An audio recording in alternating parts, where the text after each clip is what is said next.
Dans une année record pour son écurie qui a largement passé le cap du million d'euros de gains, William Bijon entame le meeting d'hiver à Vincennes sur le même pied. Avec 6 victoires et plus de 65% de réussite dans les 5 premiers depuis le mois de novembre, une fois encore, c'est grâce à sa génération dorée, ces 3 ans, que William Bijon fait la course en tête.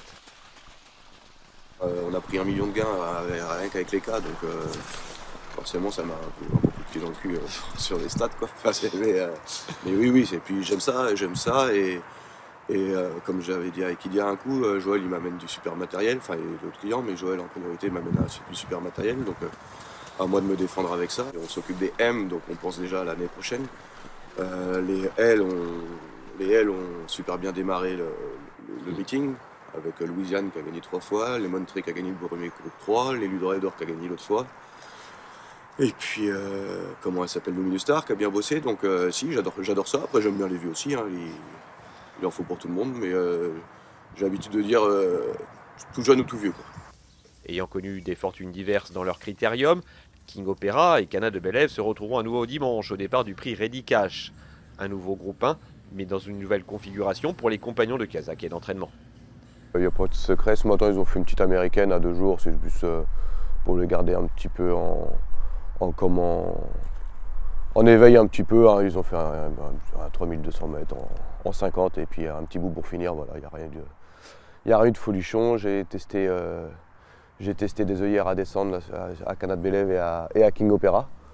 C'était surtout à Cana parce que c'est une jument qui est assez brillante maintenant, donc départ Autostar, j'ai peur que ça l'attende un petit peu. Donc avant elle courait avec des œillères plates et après des œillères australiennes, et là départ Autostar, j'ai fait le choix de les enlever et puis de compenser par des œillères qui descendent. Un artifice testé ce vendredi matin à tour de rôle, mais toujours avec le patron Sulky. Et à King Opera, il est adorable, c'est un petit peu son défaut, c'est qu'il est footiste. Il manque un petit peu de concentration, il est là, il fait pas attention. C'est le défaut qu'on peut lui trouver, mais par contre à s'occuper, c'est vrai que c'est une pépite, il est gentil comme tout, il est toujours beau, toujours content. Ça fait un moment que je dis que c'est un petit champion, mais pour l'instant il nous a fait voir des belles choses, il a quand même gagné groupe et il a été placé de groupe 1. Mais il n'a pas encore fait voir pour moi ce qui montre au travail le matin. Par contre, une fois que les 3 minutes, les derniers 3 minutes se mettent en route, hop, ben, je sais pas, il change et il se met en mode course et il devient plus sérieux. Donc maintenant je l'ai compris. Là, il est la fatigue, mais je te garantis que mardi il a travaillé derrière l'Autostar et mercredi je l'ai emmené à Laval faire quelques américaines et il était plus lymphatique. Cana, elle est plus un petit peu sur l'œil, elle a un œil blanc, donc elle est un petit peu plus attentive. Donc c'est vrai qu'au début, donc, elle avait les œillères plates pour la canaliser parce qu'elle était un peu peureuse.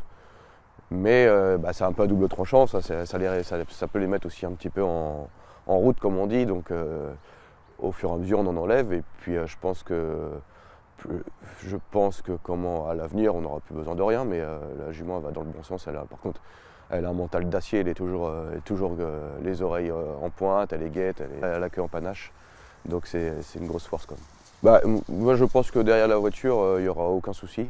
Le seul hic que je peux trouver à ça, c'est qu'il ne faut pas qu'elle veuille trop suivre la voiture, quoi, parce qu'elle peut être, voilà, j'espère qu'elle ne va pas être trop brillante et en faire de trop en partant.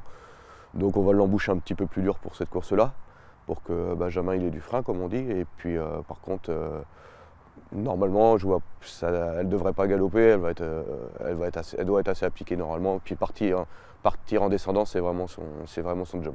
Dans une confrontation qui l'oppose à King, les deux se valent ou pas? En tambour, King est meilleur. Il a un cœur de crack, quoi. Il monte jamais. Par contre, Cana elle est hyper régulière, elle fait toutes ses courses. Dans le critérium, elle a merdé, mais voilà, on ne sait pas pourquoi d'ailleurs. Ceci dit, dans la semaine, j'avais un doute, elle n'avait pas le nez nickel et elle était peut-être un peu mollasson dans son truc. Voilà, ça arrive. Et là elle est top, quoi. Les deux courent, emoji vert, on est à fond.